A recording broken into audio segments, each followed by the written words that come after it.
Hi, I'm Shashank Bhargava, and you're listening to Three Things, the Indian Express news show. In this episode, we talk about the Supreme Court allowing an unmarried woman to get an abortion in her 24th week of pregnancy. We also talk about the recent arrests made in the West Bengal teacher recruitment scam. But first, we talk about the star javelin thrower Neeraj Chopra. Yesterday, Chopra scripted history after he became the first Indian athlete to win a silver medal at the World Championships, which were being held in the United States. The last Indian to win a medal at the Games was the legendary long jumper Anju Bobby George, who had won a bronze medal in 2003. Now, with this latest win, Chopra has added yet another remarkable medal under his belt. Some of his previous medals include a gold at the Junior World Championships, a gold at the Commonwealth Games and the Asian Games, and of course the historic Olympic gold medal. After his latest win at the World Championships, Chopra talked about it at a press conference. Hello सभी को नमस्ते. काफ़ी अच्छा लग रहा है. आज silver जीता है देश के लिए और अभी अगले साल फिर हमारी वर्ल्ड चैंपियनशिप में कोशिश करें कि वहाँ पे वो इससे बेटर करें. और बहुत बहुत थैंक यू करता हूँ साई का, टॉप्स का, फेडरेशन का, हमारी गवर्नमेंट का जिन्होंने मुझे इतना सपोर्ट किया और कोच दिया है, फॉरेन कोच है और बाहर ट्रेनिंग के लिए भेजा है और जिससे मैं हर कंपटीशन खेल सकता हूँ, बाहर के जो इंटरनेशनल कंपटीशन होते हैं. और आशा करता हूँ कि ऐसे ही हर स्पोर्ट्स में हमको सपोर्ट मिलता रहेगा और हमारा देश है जो और तरक्की करेगा स्पोर्ट्स में. Thank you so much. In this segment, we talk to Indian Express's Nihal Koshie about this win and the challenges that Chopra faced in the lead up to the men's javelin final. Nihal, we are talking shortly after Neeraj Chopra's event on Sunday.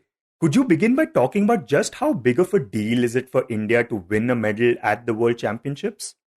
It is huge because the last time anybody won a medal at the World Championships was the long jumper Anju Bobby George in 2003 in Paris. It was a bronze medal. Until Neeraj Chopra won the Olympic gold in Tokyo in last August, that was India's greatest achievement in track and field. And today Chopra has upgraded Anju's bronze to silver, if I can say that. And it's a phenomenal feat because Chopra has proved that Tokyo, if there were naysayers thinking that it was just luck or chance or a fluke, it was not.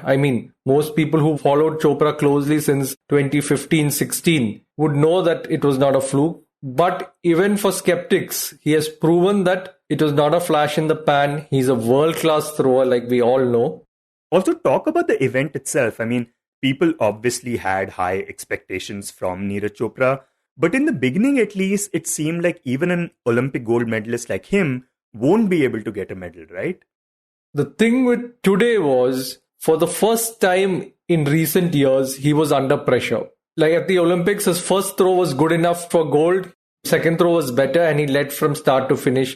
At the Commonwealth Games, the same thing when he won gold. At the Asian Games, similar scenario, he was in the lead. But today, after the first three throws, he was not even on the podium. And that is when he delivered. And that is why Neeraj Chopra is special. So far, we always spoke about why Neeraj Chopra is special because his technique was consistent. He also was consistent in his distances. But he was always leading from the front. The lead from the beginning, I meant. But today, under pressure, there was a possibility after 3 rounds of him not medaling. He had not really got close to his personal best. And in the fourth throw, he comes up with a big throw, a little below his national record. A meter or so below, but 88.13 to deliver in that pressure situation in a big world championship final. He has said that he didn't feel the pressure that he should repeat a medal because he's Olympic champion. But inside him, there was that zid, if I can say that Neeraj Chopra cannot go without a medal. And I'm sure he tried for gold, but Grenada's Anderson Peters, he already had the world leading throw this year. He threw 390-meter plus marks and 90.54 in the final throw. So gold was beyond Chopra today, but it's a great achievement given the fact that he could fight back. Indian athletes go to big championships and flop more often than not, most of them. But here's a champion who goes there, performs well, and today he's proven that even if he's not in the lead, even if he's under pressure, he can deliver. Yeah, and his best throw this time was 88.13 meters. And we know that he really wanted to cross that 90-meter mark, considering in the past he has even thrown the javelin as far as 89.94 meters. But he could not, unfortunately, do that this time. How important is it for an athlete like him to cross that 90-meter mark? I think it's just a psychological thing that you have to cross the 90-meter mark. It's a nice number. But usually at these big championships, you don't have to always throw 90 meters. And 90 meters is not easy because we have been spoiled by Neeraj Chopra because he's thrown 89, 94. But everything needs to fall into place. The alignment of your joints, the angle of your throw, how you have warmed up that day, the conditions, the wind. It's not easy. It's very, very difficult. And I'm sure Chopra will get there. It's just a question of time. He's still young. He's just 24. Javelin throw peaks till around 28, 29. So that will be done one day. So yeah, I think for now we should just celebrate the silver. 90 meters irrelevant actually. As long as you win medals against the best in the world. And Nihal, Neeraj Chopra actually worked really hard in the lead up to this event. So talk about the kind of efforts that went into that kind of training.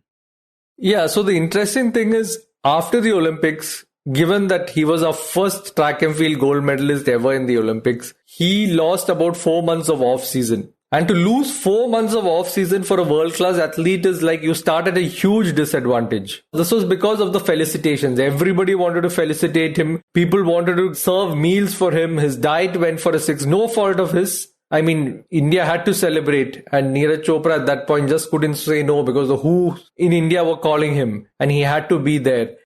Wait, so because people wanted to celebrate his win, he was invited to all these programs and was fed all these lavish meals. And due to this, his practice suffered essentially.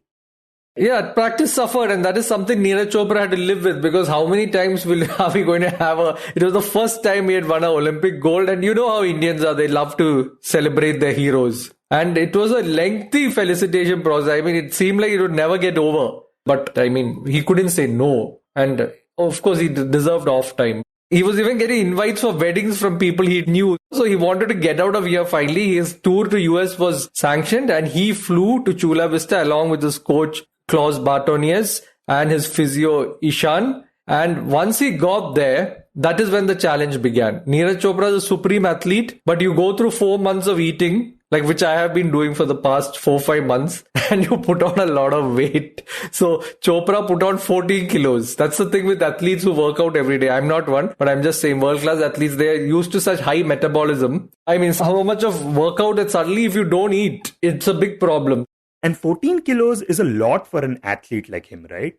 Yeah, there are these athletes who suddenly, if you just stop burning calories, and you eat, your body tends to put on weight because they're used to burning. I mean, used to this training, not used to the sedentary lifestyle. So yeah, he himself said that he's put on 12 to 14 kilos. I was talking to Ishan, who's his physio. He was saying the first time he started jogging in Chula Vista, I mean, when he made his comeback, to complete 3 rounds of the 400-meter track, he found it a little difficult. So initially he had to shed weight. And that was the first step. But shedding weight, see, he could shed weight if he changed his diet. All forms of refined sugar were out. Only sugar he got was from natural foods. He started eating salmon. There was chicken, there was salad, nothing sweet. Initially he had to lose weight, but the bigger challenge was to gain athletic fitness. You need to be able to be fit to throw that 800-meter javelin with great force for over 80, 85, almost 90 meters. So to get athletics fit, it took time. He had to do weight training. Then he had to slowly start with the javelin. Like basically he first threw with balls and then he started light javelin throws. And then he fine-tuned his technique. Now, Neeraj Chopra is not a strength thrower, like somebody like a Johannes Vetter who wasn't here, but is a 90-meter phenom. And a lot of Germans and Scandinavians, they depend a lot on strength. They are strong, they're physically strong, muscular, they are good athletes. But their core is power. They throw with power. Neeraj Chopra is strong. I'm not saying he's not strong, but his advantages is his natural elasticity, his athleticism, his flexibility. Yeah, so the idea being that you build strength but not compromise on flexibility. But as someone who relies on flexibility a bit more than strength in his game, how has Chopra found that right balance? Yeah, that's the challenge. Like if you lift too much, get too muscular and you don't do enough flexibility, you can get stiff. And then if you're not flexible, it can lead to injury. For Neeraj, now he worked on his technique, like he worked on improving his block because they didn't have enough time. So strength-wise, he couldn't lift 160 kilos. He was lifting 140 kilos. In Tokyo time, he used to lift 160. But what he focused on smartly, he and his coach and the physio and the team around him, is that to improve his technique, because a more efficient technique means it is helpful in reducing injury and better distances. He worked on his leading leg block, on his arm speed, on the flexibility of his right hip. Flexibility of the right hip is very important if force has to go into the javelin. On the flexibility of his shoulder. And that is what has been helping him. And Nihal, with this latest win and considering what he has achieved in the past, how would you compare Chopra to other Indian athletes? So yeah, I think he's the greatest athlete. I'm not saying this in the excitement of the moment or just getting carried away. I think he's the greatest athlete India has ever produced because athletics is the mother sport. There are over 180, 200 countries participating, countries which have been traditional javelin throwing powerhouses like Finland, the European countries. And to come from Asia, from India and do this is phenomenal, just simply phenomenal. And he's so humble, he's so sweet. You talk to him, he has no airs about him. And that's very refreshing. It hasn't gone to his head. It really hasn't gone to his head. And he's genuinely nice. I've met sports people who are nice because you're a journalist or they meet somebody famous, they have to be nice. But this guy is genuinely nice to everybody. And also, what's next for Chopra, considering that people will have even more expectations from him now? So there's a small catch we probably know in about 12 hours because he has a slight strain in his thigh. He was talking about in the press conference after the post-medal press conference about how he had some strapping and after the fourth throw, he found it difficult. And he was saying that I'll only know tomorrow. So if he has injuries, if there's a minor injury concern, there is a outside possibility of him not participating in the Commonwealth Games. I'm just speculating, but Neeraj Chopra is someone who will not take a risk and he shouldn't take a risk. Frankly, Commonwealth Games medal, he's won it before. Now since he's world Olympic champion and world silver medalist, he has nothing to prove at the Commonwealth Games. But then there's the Diamond League. The Diamond League is a series of events at the end of which you become a Diamond League champion. That's the best in the world participate there. He's finished second at Stockholm. There's one coming up just after the Commonwealth Games. And if he can reach the Diamond League final and finish in the top 3 again, stiff competition again, there's Anderson Peters, there are other top throwers. So his big target this year should be the Diamond League. Finishing in the top 3 in the Diamond League. That will complete his medal set, because he's got the Junior World Championship gold, the Commonwealth Games gold, the Asian Games gold, the Olympic gold, and now the World Championship silver. And a top 3 finish in the Diamond League will probably make him the best javelin thrower in the world currently.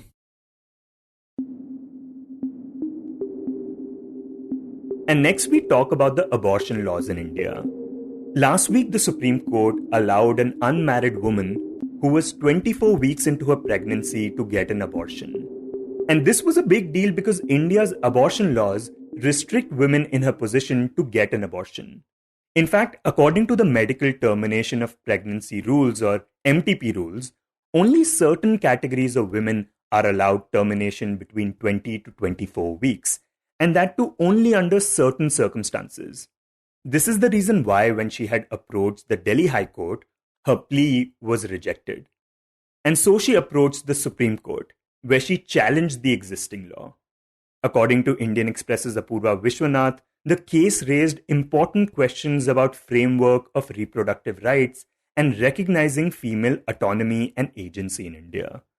In this segment, Apurva joins us to talk about the case. Apurva, could you first talk about what this woman had told the courts about the reason why she was looking to get an abortion? So the petitioner in this case is a 25-year-old unmarried woman who wanted to terminate her pregnancy and she was nearing her 24-week deadline. So she moved the Delhi High Court and said that since she had a change in her marital status, that is her partner of a consensual relationship refused to marry her and broke up. So she didn't want to carry the fetus to term. So she moved the Delhi High Court and sought the court's nod for seeking a termination. And the Delhi High Court, of course, refused, after which she went to the Supreme Court and the Supreme Court agreed. She also challenged a particular rule which came in 2021 in the amendments that happened to the Medical Termination of Pregnancy Act, the Rule 3B of the MTP Act specifically. And what reason did the Delhi High Court give while rejecting her plea? So, Shashank, the law on abortion, which is our Medical Termination of Pregnancy Act, allows abortion between 0 to 20 weeks for everybody. And that's sort of a no questions asked zone. But when it comes to 20 to 24 weeks, that is extremely regulated. So you can have it for specific categories of women under specific circumstances. And that's something that the legislation has decided. So in these cases, this woman thought she does not qualify under one of the exceptions in the legislation. And that exception is actually about change in marital status, but that pertains only to married women, by which I mean somebody who's been divorced during the course of the pregnancy or somebody who's been widowed during the course of pregnancy. So if that happened when you are pregnant between 20 to 24 weeks, the law allows you to abort the child because it considers this change in marital status as a grounds for suffering mental agony. So it takes the mental health of the woman into consideration. And in such cases, with the opinion of two registered medical practitioners on their advice, if they allow it and deem that to not be a risk to the life of the mother, then a termination is allowed. But in this case, what we had was an unmarried woman. So she said if change in marital status of a married woman can be considered mental agony to them, then why should that not be extended to unmarried women? And especially when you consider the stigmatization that comes in of an unmarried woman having a child or having to raise that child in the society. So this was a case where she was challenging that specific law and she wanted to qualify under the exception that already exists in Rule 3B of the rules, to the Medical Termination of Pregnancy Act. But what happens here is this is essentially the domain of legislative interpretation. The court would have to carve out an exception for unmarried women where on the face of it, if you look at the text of the legislation, it doesn't exist. So the Delhi High Court took a very conservative view on this and said they went by the letter of the law as it is written in the legislation and said you do not qualify under this exemption. So that essentially is why Delhi High Court did not allow her to terminate her pregnancy. Yeah, and while the Delhi court was rejecting her plea, it also made observations which were later criticized by many people. Could you talk about what those observations were?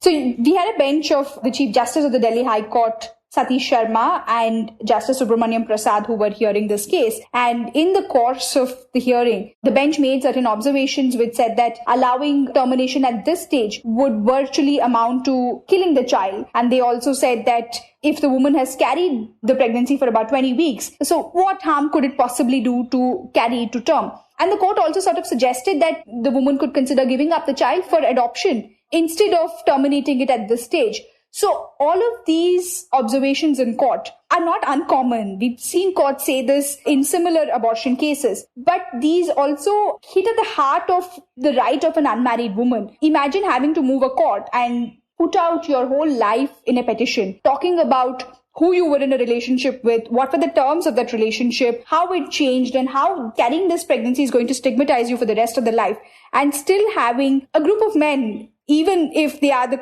judges of a constitutional court, advise you on how to regulate your own body. The conversation on female autonomy and reproductive rights, it just takes it back for the woman who is approaching the court. Okay, and Apurva, when we talk about the abortion law itself, you write that the law does not even envision a situation where an unmarried woman would need an abortion. So could you talk about why that gap exists in the law? So in the Supreme Court, when they heard the appeal, Justice D.Y. Chandrachud observed that the legislative intent of the Medical Termination of Pregnancy Act can't possibly be to keep unmarried women out of its purview. But if you look at how it was drafted, if you look at the parliamentary debates that happened in 1971 when this so-called liberalized abortion framework came into India, the conversation was focused on married women. There were parliamentarians who even raised this question about whether having a liberal legislative framework for abortion would promote promiscuity amongst women. And they said, would this, lead to a barrage of unmarried women having sex and then without any consequences of having to carry a pregnancy to term? And interestingly, the minister who is introducing the bill says that's not the case and even places statistics to show that it is only a majority of married women who are seeking abortion. So the idea that the Medical Termination of Pregnancy Act would be for unmarried women also was perhaps not envisaged in 1971. But despite that, when 2021, the amendments came and our abortion laws are rightly so touted as one of the most progressive in the world, we still didn't think of changing that legislative framework to include the agency of a woman, to talk about female reproductive rights. And this is a criticism of the legislation that even experts have pointed out, that for many of our listeners who might not know this, there is an IPC provision still on the books which says that causing miscarriage to your own self, anybody else causing you is a different thing, even your own self, is a crime. The Medical Termination of Pregnancy Act is an exception to that IPC crime. And the exceptions are not drafted with an intention of keeping the woman at the center of this conversation, whose body it seeks to regulate, but the medical practitioners,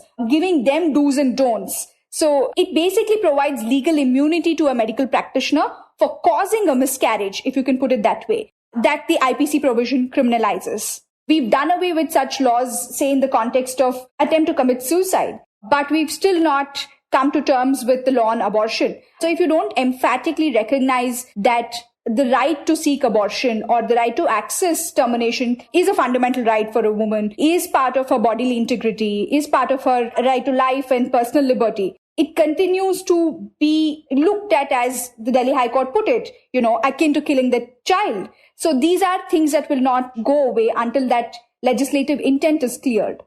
And Apurva, now that the Supreme Court has allowed this particular woman to get an abortion, what kind of precedents does it set for other cases like these in the future? So Shashank, in legal terms, this is of course a precedent for every high court to follow, right? The Supreme Court has said this. There is an order that goes into talking about right to equality, that there should not be any distinction between a married and an unmarried woman when it comes to this exception under Rule 3B of the Act. But, if I could tell you what would happen practically, it would be that every time an unmarried woman would want to seek termination, she will have to move a court of law. Because the MTP Act is red lettering criminality, telling doctors what to do. And there are severe penal consequences for doctors who violate this legislation. So in that case, no doctor would want to take that risk. He or she would want to wait for a court order to do this under the diktat of a court. So this would be another round of litigation for women who can, of course, afford to move a constitutional court, to get a court order, rely on this particular ruling of the Supreme Court, and then seek abortion. Unless, of course, the law is amended to say this. But we have to remember that we're still talking about one particular exception under the framework. We are not talking about all cases. This is not an unqualified right that an unmarried woman gets to seek abortion between 20 and 24 weeks. This is only for unmarried women who've had their relationship status changed during the term of their pregnancy.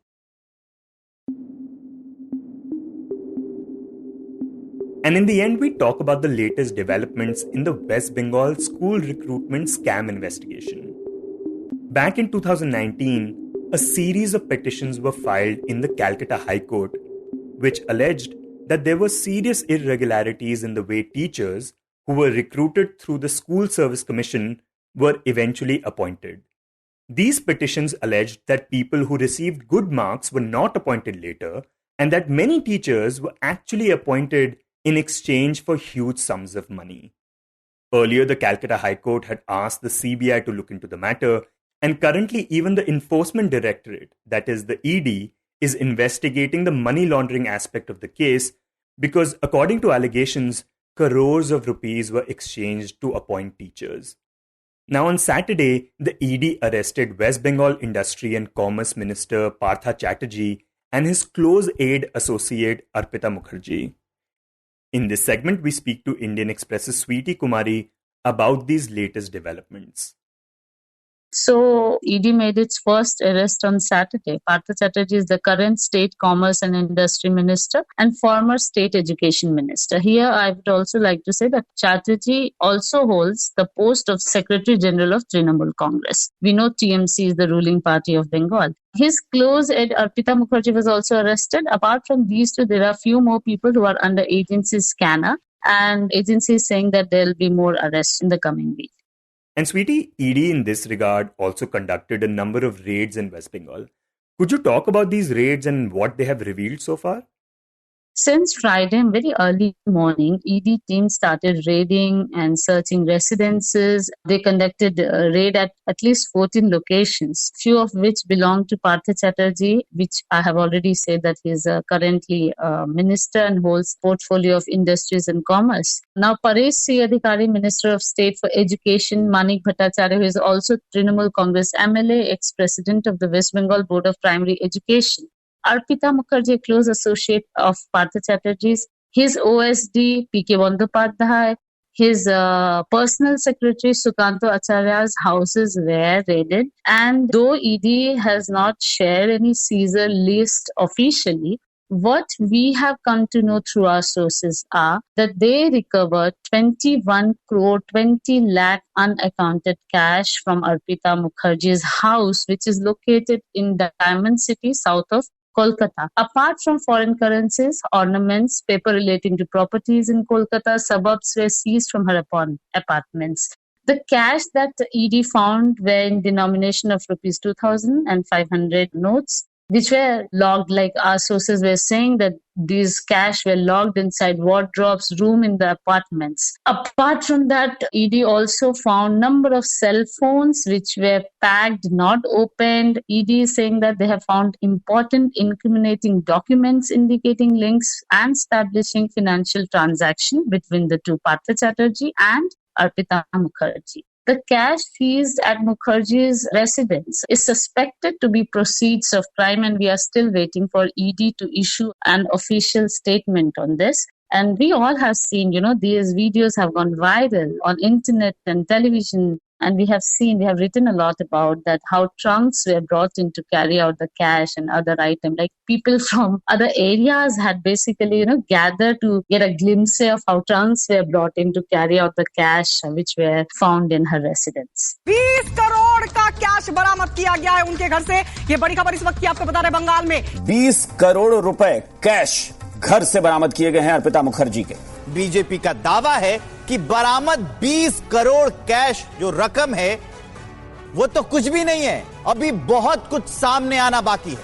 यानी साफ है। And Sweety, with these arrests and raids taking place, how has the TMC reacted to all this? So, if you closely monitor politics in Bengal, we have seen a very aggressive TMC whenever central agencies have tried to take action against their leaders, workers. In the past, I remember that when Central Bureau of Investigation had once tried to enter former Police Commissioner Rajiv Kumar's residence, at that time, Mamata Banerjee had sat on a dharna for 3 days in Dharmatala, which had hit headlines all over the country. Not only that, every time there was an arrest of senior leaders, Sudeep Bandyopadhyay or Madan Mitra, we have seen that TMC leaders have hit roads in protest, they have raised their voice and they have condemned BJP's action and saying that BJP is using central agency. But this time, which is very strange, I would say that their stand is a little different. They have challenged BJP to prove the crime side by side. They have clearly said that they will take action against the minister if he is proved guilty. By saying so, I want to say that, in a way, they have distanced themselves from the crime, from the money that have been recovered, while saying that if the crime or if their minister or anybody in TMC is found to be guilty of corruption, they will definitely take an action against the person. So, this is the first time then where I can see that TMC is still not hitting roads and protesting against the arrest. And what has been the reaction of the BJP, which is the main opposition in the state? So while TMC has a specific stand and they are supporting their minister, but also distancing themselves when the money was recovered. On the other hand, we have been seeing that BJP is taking full advantage of the opportunity. We see the tweets of BJP leaders. In last few days, BJP leaders have been tweeting several photos of Bengal Minister Partha Chatterjee with his aide Arpita Mukherjee and Chief Minister Mamata Banerjee. There have been videos where Mamata Banerjee is recognizing Arpita Mukherjee so that TMC cannot say that we don't know who is she. And many memes are widely being circulated on the internet. So overall, BJP is taking advantage of this situation because we know that in 2024 there is Lok Sabha election. You were listening to 3 Things by the Indian Express. Today's show was written and produced by me, Shashank Bhargava, and was edited and mixed by Suresh Pawar. If you like the show, then do subscribe to us wherever you get your podcasts. You can also recommend the show to someone you think will like it. Share it with a friend or someone in your family. It's the best way for people to get to know about us. You can tweet us at Express Podcasts and write to us at podcasts@indianexpress.com.